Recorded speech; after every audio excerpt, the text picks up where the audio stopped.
Good morning, everyone. Good afternoon and good evening, wherever you are in the universe.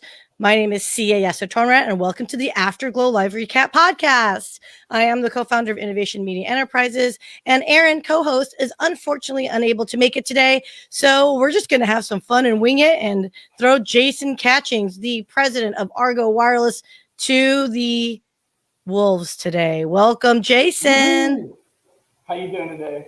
welcome. So Jason is a newly minted Global Leaders Organization member. And so this will be a very exciting conversation because it is both of ours, not our not our bailiwick. This is going to be a really funny conversation this week on the Business Acceleration 2.0 speaker series. We had the guest, Dr. Helen Hunt, and her husband, Dr. Harville. Oh, I always get the last. Oh, wait, I'm getting his name messed up now. You think I should have had this written down somewhere, right? Check your notes. I know. I do have to check my notes. Okay, well, my goodness gracious. I just messed that up and I don't have my notes in front of me. So we're just going to have to maybe not edit that. And sorry, Doctors Hunt and Harville. I messed that up for you guys. But that's okay. I'm sure they'll be back at the Dallas chapter meeting, soon enough. So anyway, Jason, Argo Wireless, please, can you help us understand what is Argo Wireless and what is exactly that you do? Yeah, certainly. So Argo's been in business for about 12 years now, and we focus on a technology called radio frequency identification. And the technology has been around since World War II, but it's really started to come into, I guess, the limelight the past 20 years or so as a technology to help enable supply chains. And so where we focus is going to be, right there in that supply chain. I believe there's not a better technology out there to track product through an entire supply chain end to end. And that's because you have the ability to put a tag on product or tags on product, and then that tag will remain on the product as it moves through the supply chain. And that gives downstream supply chain members the ability to collect data and collaborate in an automated fashion.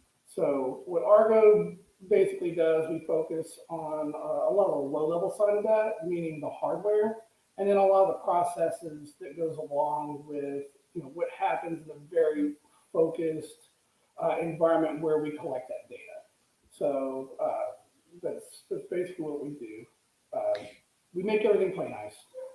Yeah, no, so that's really cool because, we were talking about this earlier and I was starting to get to know and learn a little bit more about you. I mean, I don't want to go techie tech too much, but as we are so dependent in our digital society where we want to have the accessibility of all things, Internet of all things, well, all those assets are going to have to get tagged, traced, in some capacity. So, I just think, great job for you being in business for over 12 years and anticipating what's going to be what I imagine to be a tsunami of business for you coming up. So I just want you to remember when you become the next Elon Musk, just remember us little people and how much GLO Global Leaders Organization supported you. Yeah, right. We'll do. Yeah. So let's talk about the conversation with the GLO speaker series this past yesterday. Look, I don't know about you. Maybe because I've been in tech sales for so long. I'm even though I'm energetic and all that good stuff, there is a logic part of me to this. And I walked into this discussion, I'm not gonna lie to you, a little apprehensive. I kind of feel like those discussions when it comes to emotions, awkward as far as I'm not sure if it's something that I would think of as value to myself. Your first gut impression of reading the headline, what did you think without going into too much of the discussion, but what was your first impression? Well, I try to always approach everything with an open mind, and so. But as I started, watching the discussion and everything, uh, my first thoughts were, hey, this probably isn't very relevant for what I do on a daily basis. I'm a small company. And we really don't do a lot with, managing a whole lot of people and, trying to, analyze right brain versus left brain or upper brain, lower brain. So it wasn't, to me, it wasn't as relevant to an entrepreneur or a small business as it may be for some of the larger corporations that are out there. I'm sure this is very, very valuable stuff, and I'm sure there's been a lot of studies about this and there's a lot of science behind it. But it was somewhat difficult for me to really relate to it, just because it's not part of my everyday world. Right. I'm not gonna lie to you. Like at first, I did too. Oh, hey, Joseph Contreras, yay, family friend. Yes, no, I did not vibe it at first either. We are both small organizations. I am the HR department. I am probably my worst enemy, as I think most entrepreneurs are, right? And so I had to really focus because I was already kind of doing this poo-poo, like this doesn't apply to me. Why am I listening? Am I wasting my time vibe, right? And I think in that moment, I realized though, for me, it was hold up. Just because something doesn't apply to you right away or it doesn't interest you right away, give it a few. Right. Hear them out. And I found myself hearing them out. And then before I knew it, I started to take notes and thinking, okay, maybe there's certain areas and nuggets that I can take away. So like one of the things that I thought, and you had mentioned it, they were talking about the neurologic, the biology of neuroscience, right? How your brain functions and what's going on in your brain during that time. And so as Helen was talking, I couldn't help but notice that I had entered the conversation in the lower brain. So the different part of the brain that, is responsible for the fight or flight. Almost like the primal rudimentary brain, I think. And again, it's been like a few years since I've taken my college classes, but there's that one segment of the brain, they said it's like the oldest part of the brain, right? And I think that's what they were going after, the limbic system, I think it's called. And then they were talking about the higher brain, which is elevating your process away from that fight or flight into then that's what we all are familiar with the left and right brain, right? And that's when I had to stop and think, okay, if you're intentionally aware of the fact that sometimes when you're in discussions, whether it's a heated contract negotiation, or if it's a initial meet and greet, or if it's just a relational checking in, or if it's a cocktail happy hour kind of thing, you're kind of using different parts of your brain simultaneously, but one might be your first go-to. And I've noticed for me, I am a go-to bottom. Like I will quickly assess a room of who's there to attack me and, how do I defend myself and how can I be, how do I address it? Right. Do you feel now that I put it in that context that it may be better a way for us to apply that as entrepreneurs, putting in those contexts? Yeah, and I think you and I are probably very aligned on that. And as an entrepreneur and as a small business owner, you have to be everything. And it being that lower brain type of mentality where you get into a situation and you make a judgment and a decision very quickly, that can be a big strength. If you get into some type of a situation where, hey, this is a waste of time, and and whether you're a small entrepreneur or a big company, time is valuable.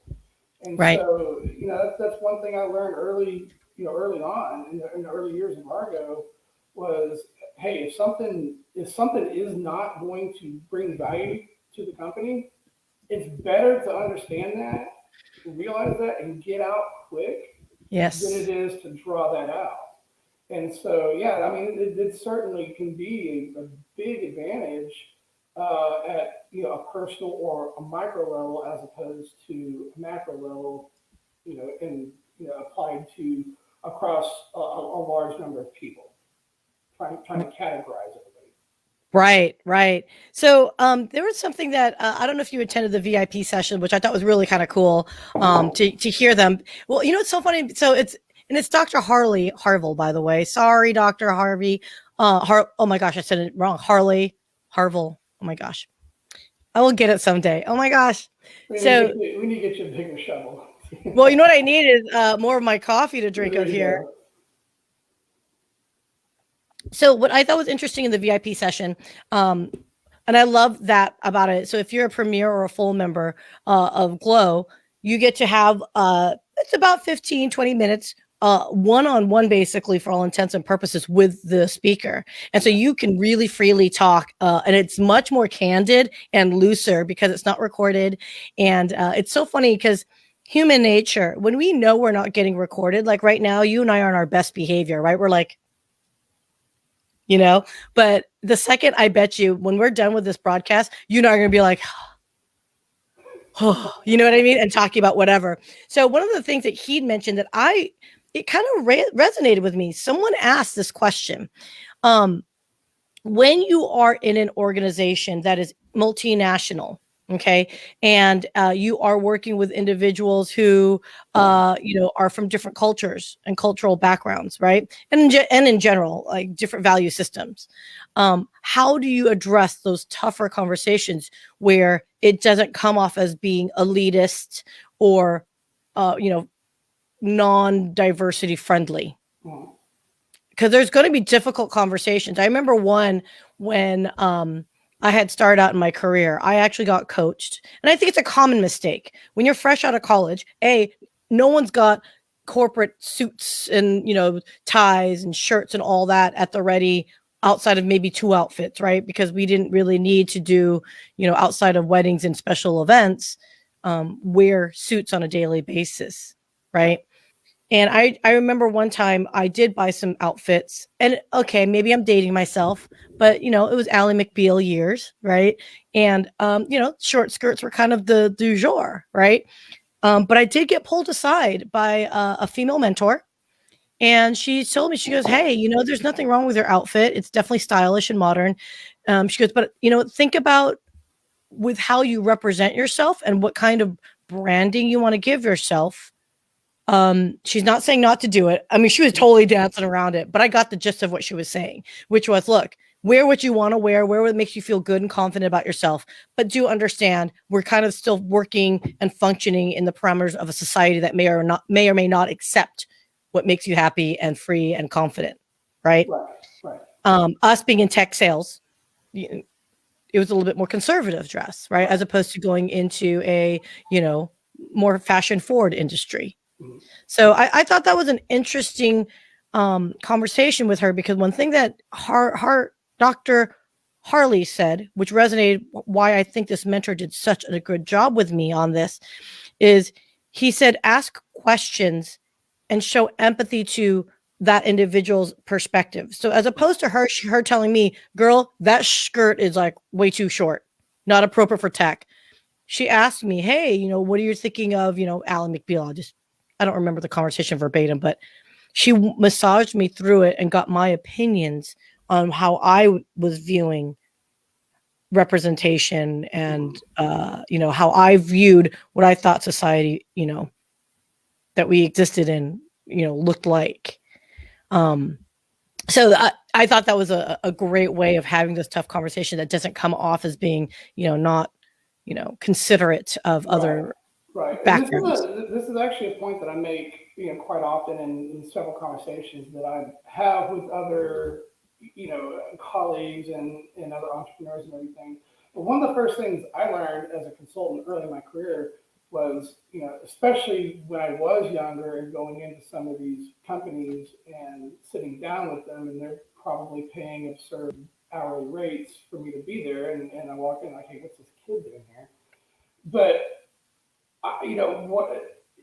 when you walk into a situation like that and you're trying to make a suggestion to help, your target audience come to some type of realization, telling them what to do never works. True. Works. And making it their idea will, it'll drive that point to them, because then it's theirs. They have ownership of it. And the only way to really do that is through empathy, is figuring out, kind of get in their head a little bit and figure out, okay, if I was in their situation, how would I react to this? And then try to tailor your questions and your advice to be in line with that. And I think that fits in a lot with probably the way that your mentor handled that situation with you. Instead of coming in and saying, "Hey, listen, Missy, you can't wear this," she brought you to the water. She led you to the water and made you realize, "Hey, you know what? I can wear this if I want to, but you know what? I probably would have a lot more success and it not cause issues if I change my style a little bit." And it's not to say change who you are. And I think that's a very big thing that they were trying to emphasize, right? Is, Jonas Bull, who's another GLO member in Dallas. And by the way, I should mention, Jason, you're in Houston, right? I am, yes. Team Texas in the house. Woo! Woohoo! And shout out to Tino Urbino, who is the Dallas chair in Houston. So thank you for introducing me with Jason. It is interesting that having these quote safe conversations, and I don't know why. Just look, I think you and I are of a certain age where we're starting to look at the youngins coming up and saying, what kind of vernacular is this, right? But I think that's indicative of all generations. I think there's always going to be a unique personality, verbiage that's going to be unique to that group. And so I try to stay open-minded to that. But, the concept isn't different. It's just different words and verbiage that's getting used. So a safe conversation is simply having a thoughtful, intentional, and open conversation with little to no judgment, which is so hard to do. I mean, on a scale of 1 to 10, I got to ask you, Jason, how judgmental do you think you are? Well, okay, this is going to be kind of a relative answer here because right now, judgment has such a negative connotation. And, I don't necessarily think that judgment is a bad thing.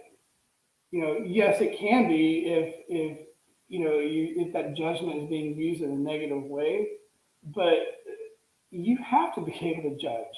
You have to be able to judge and make quick decisions, and use your judgment to your benefit. And so when it comes to that, I'm gonna say we're gonna say on a scale from 1 to 10, I'm gonna say probably between an 8 and a 9. I'm coming into just about every situation, paying attention to all my surroundings and constantly making small little judgments on, whether this is something that I need to do or whether something I shouldn't be doing.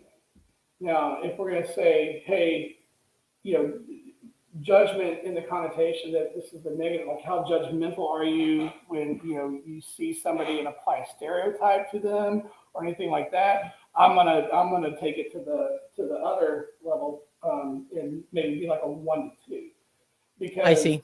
I try, like I said at the beginning of this podcast, I try to keep an open mind on everything as I'm going into it, and I'm very very big. And if anybody, if you talk to anybody that's from my personal life, I very much live on the to each their own. Hey, whatever makes somebody happy, go do it. It may not be for me, but hey, you do you, boo.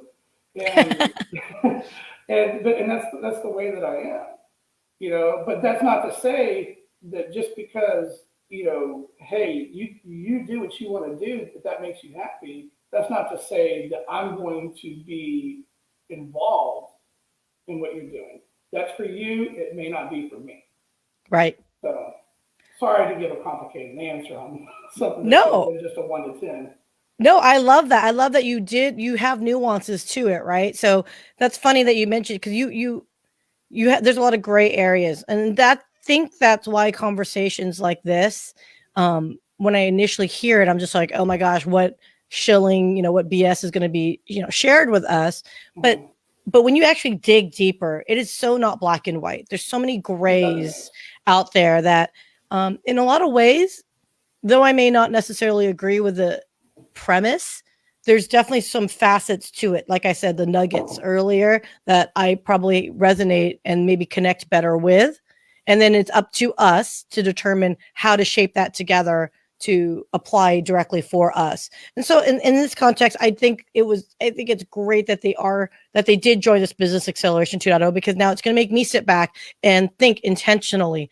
How am I responding to things? How am I perceiving things? Am I judging it with closed blinders or open blinders? Yes, you're right. We're going to make judgment calls on things all the time, right? One of the podcasts that we produce, he's John Davison. I'll give you a shout out. He's a former professional skateboarder, right? And I watch him do tricks. I'm making a judgment call. I'm impressed. It's impressive. But as he gets older, I'm going to probably laugh at him. And that's a judgment call when you're laughing at someone when he falls on his hiney, because, you're not the spring chicken you used to be, right? But you're going to be there and still enjoy the moment. I don't know what that's like at all. Are you not a skateboarder? No, the whole spring chicken, not being spring chicken anymore. I tell people all the time, I feel like I just graduated college for a few years ago. Well, look, no one's ever accused me of having a high EQ. I'll leave it at that. So there was another thing too, and I'd like your this is from put your entrepreneur hat, okay, or small business or entrepreneur hat, either way. One of the things that they talked about is exercises, exercising the brain, exercising your mind, in order to achieve the things that we've been talking about. So if you want to achieve more empathy, what kind of active listening are you doing in a way to ensure that you're always focused and listening, not anticipating your comment, right? And one of the questions that Jonas Bull had asked, or no, it was not Jonas, it was Jonathan. Jonas was like taking over that VIP section. Yes, I'm calling you out, Jonas. That Jonathan got one word in, and it was what exercises can you do to exercise your brain in a way to get you that whatever it is they're trying to achieve. In his case, he's saying he needs to be more empathic or empathetic when he's listening to individuals. So what do you do? And do you do anything when you find yourself realizing that maybe your brain is shut and you're like, oh, maybe an argument with your wife or something where you're like, I need to stop and listen for a second. Is there any exercises you do to get yourself in the right set of mind? So, and this is going to be myself personally, and everybody's different. And for me, I'm not going to be the type that goes and reaches for a structured exercise that says, "Hey, this is something that I need to do to practice so that I can be more empathetic." To me, it's more of it's recognizing that, okay, if I need to make an improvement in an area, then I need to make a paradigm shift. And I need to make more of an effort to listen more and talk less. Or I need to make more of an effort to try to understand, the other position, where they're coming from, so that I can understand them a little bit more. And and I say this from experience because I think that's something that I did, probably fairly early in my career. I will be the first person to tell you, I have been a pretty closed-minded person in the past. And over the years, I've, really worked to kind of open that up. What really did it for me is when I started traveling internationally. Okay. And I started to really be exposed to other cultures. And I found it fascinating, but also, I learned a lot. And I think that helped me learn a lot about other cultures and how to be more empathetic, because I did find it so fascinating. Just how different people lived and communicated and what they did on a day-to-day basis. And what was normal for me was completely out the window for them. Right. And whenever, I see, the foods that they eat and the way that they eat them, and just, all the different little lifestyle and, business habits and things like that, that to me was just absurd. I was like, hold up, there's entire countries and cultures that are doing things their way, and they've been doing it their way for years. And that kind of made me stop in my tracks and say, okay, you need to pay attention to this. Right. And, when in Rome, try to be a lot more empathetic. Try to come to them a little bit instead of expecting everybody to come to the way that I do things. And and I learned very, very quickly when working with international people. We as Americans, we really have a bad rap of, in business of, kind of that stereotype of forcing everybody to come to us. Every meeting has to be in English and everything.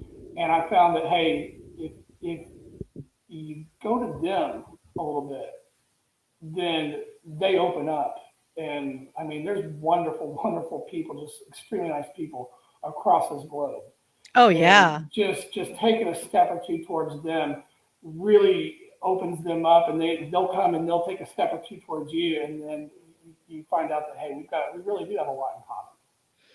I think it was, and I'm sure for those that know psychology, I'm very confident. I remember reading studies that when they actually looked at the brain of folks across the world, and different areas of the brain get triggered in different cultures, right? And Mhm. so they were using that, extrapolating when you're using the language. You're evoking some of that culture and society, like their mannerisms. That's again triggering different parts of the brain, which I think that you're correct. I think I agree with it can increase your level of empathy because you're now using different parts of the brain, not just American part of the brain, but now you're looking at, you know, France's brain or somewhere in, I don't know, South Africa, and it does create that empathy. I was actually one of my old accounts. So shout out to Ericsson. We traveled to Stockholm for a meeting, Okay. and I met up with all of my former sales reps counterparts, the team, and the European team. It was really cool to watch them, and then the Asian team was really interesting seeing the dynamic. But I sat there with a little glass of wine in hand. Okay, big glass of wine, and I'll have to call you these out on guys. Hey, come on, when in Stockholm, you got to do. that. Skull. Uh, I was sitting in a circle chatting with them, and of course, English was our international that we all understood each other in. And I just kind of sat back for a little bit, and then one of the reps was struggling a little bit, and they were Swedish, but they only knew the word in French. And then all of a sudden, the group switched to French, and I'm just like sitting there in awe. And then they switched back to Swedish a little bit to kind of clarify. And then they were translating back to me, but then now there was one from there's a couple of folks from Germany and Poland, but the fact that they're all switching, and then they did a couple German words and ha ha at each other, and I'm looking at them and I'm like, how many languages do you guys speak? But the thing I noticed when they were switching languages, their body postures changed. Oh, really? That was what the coolest thing. I'm just sitting there going, holy smokes. I'm like, you could see their body. Like it was different. It was really interesting. So if anyone knows anything about it, please hit me up and let me know and clarify. Or if I'm full of, maybe again, I don't know. It was weird it was neat. It was really neat. And the way they were talking is just really cool. So on that note, I think that's what empathy does, right? And body language is such a critical component to it as well. It's not just the words you use, it's also the way you're, you know, looking at each other and feeling each other out to Certainly, see how receptive. you can typically figure out somebody's intentions uh, with what they say by watching their body language. Exactly. Exactly. I can't believe how quickly time just flew by. So, Jason, I absolutely adore meeting you and welcome to GLO. For those that want to get a hold of you, where can they go and what's the best way to contact you? Well, my website is probably the best way, and that's just www.argowireless.com. So if anybody has any questions about even the technology or what we talked about today, feel free to drop me a line. There should be an email address that's up there that will come directly to me. So. Yeah, I'll get that out and then the show notes. So to wrap things up here, why join GLO, you guys? Global Leaders Organization. It's a way for the community of, now we're not just pure startups, we're actually more established organizations, up to, I'd say, around 5 million annual revenue. But we are looking at ways to not only increase our business, but accelerate it in a way that we're in a community of folks that are all in the same positions. We're not asking for 10 million VC, maybe just a little bit of injection of capital to take us to the next level. If that is the demographic and that's the background of your business, by all means, check out withglo.com, withglo.com. And for next week's speaker series, you guys, if you're not even sure if you want to check out Global Leaders Organization, just go to the weekly speaker series and see the vibe that we have. Next week is going to be May 13th. From $150,000 in debt to over $100 million in revenues, Tracy Holland is going to join and share her stories. And I just love these types of stories because $150,000 in debt is no small number to scoff at, right? And to be able to accelerate your business to over $100 million. Sounds like to me someone struck great chords with luck, but also the discipline and the timing and the wherewithal to know how to pivot accordingly. I think this is going to be a great conversation with Tracy Holland. Jason, thank you so much for your time. I really appreciate you. If there's any questions from anyone, by all means, hit me up in the comments, or you know me on LinkedIn. You know, I'm all over the place, everyone. So just hit me up. And on that note, I think that will wrap it up for another episode of Afterglow. Stay safe, and we'll see ya next week. Thank you very much. It was very much a pleasure. Thank you so much, Jason. Bye now. Bye.